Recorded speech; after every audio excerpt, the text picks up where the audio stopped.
किसी महान ने क्या कमाल कहा है कि खुली छतों के दिए कब के बुझ गए होते, खुली छतों के दिए कब के बुझ गए होते, कोई तो है जो इन हवाओं के परख उतर देता है। की बात है, एक वैद्य जी का दवाखाना था और दवाखाने के लिए जब जब वो सुबह घर से निकलते थे, उनकी धर्मपत्नी उन्हें एक चिट्ठी दिया करती थी। उस चिट्ठी में घर के लिए सामान लिखा होता था। दवाखाने पहुंच करके उस चिट्ठी का हिसाब लगाते थे और जितना रुपया बनता था उतना ही रुपया जब तक ना हो तब तक वो पेशेंट से फीस लेते थे, उसके बाद में फीस नहीं लेते थे, चाहे जितना अमीर रोगी आ जाए। एक दिन दवाखाने पहुंचे, अपनी चिट्ठी खोली उन्होंने तो उसमें देखा घर के लिए सामान लिखा हुआ था और नीचे बेटी की शादी के लिए सामान लिखा था। वैद्य जी को समझ नहीं आया कि इतना रुपया आएगा तो आएगा कहां से। वे सब सोच रहे थे, सबके बीच में उनके दवाखाने के सामने आकर के कार रुकी। कार में से एक सज्जन बाहर निकले, दवाखाने में आकर के बैठे। वैद्य जी ने कहा, बताओ भैया क्या बीमारी है? तो उन्होंने कहा, शायद आपने पहचाना नहीं, बरसों पहले मैं आपके यहाँ आया था, मेरा नाम कृष्ण लाल है और मेरी कार आपके दवाखाने के आगे रुक गई थी, आगे आकर के, क्योंकि पंक्चर हो गई थी। मेरा ड्राइवर पंक्चर बना रहा था। इस सब के बीच में मुझे छाया चाहिए थी, मैं आपके दवाखाने में आकर के बैठ गया था।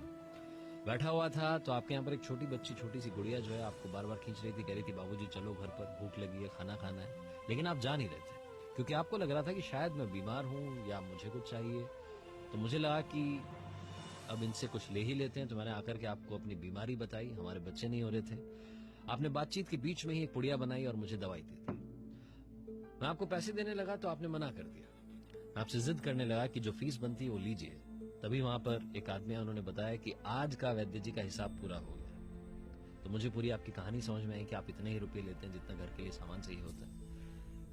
उस दिन मैं घर गया, अपनी बीवी को जाकर के बात बताई।